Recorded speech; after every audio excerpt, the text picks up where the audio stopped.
lahat ng pinagsamahan nyo ni Ate Mosa, saan ka pinaka-grateful?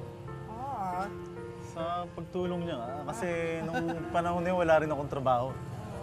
Nung pumasok ka dito, very influential yung mommy ninyo, si Nanay Raquel. Oo. Sa maraming bagay. So all of us. Paano niyo po hinarap yung pagkawala niya? Matagal yung naging proseso kasi yun yung after she died, kasi sumunod yung dad ko na stroke kaagad siya. Ang gulo ng buhay ko noon. Disoriented ako. Then she got sick. Nagte-taping ako, sa ospital ako nakatira, gahanap ako ng pera pambayad ng ospital. Yun yung turning point. Lowest point and turning point. Ano po yung pinaka-proud ko yung achievement niyo? My son! Alam ko natupad ko yung pinangako ko sa parents ko.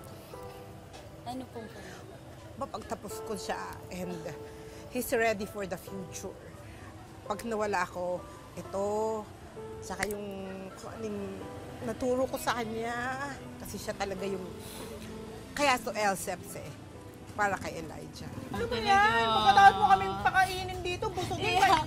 Alam mo, kaya nga budbud ang pangalan nito Yung buhay natin, parang budbud lang. Totoo. Ang daming toppings. At the end of the day, importante, masarap siyang kainin. Amen!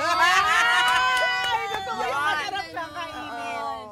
Oh, hindi lang pwedeng si Ate Mosang ang nananalo sa buhay. Oo. May chance din kayo, mga kapitbahay. Dahil yung nagtatagong tanong kanina, babasahin na natin. Okay. At pag nasagot nyo to, may chance kayong manalo ng 5,000 pesos. Ang ating nagtatagong tanong ay, kayo na po magbasa. Ayan.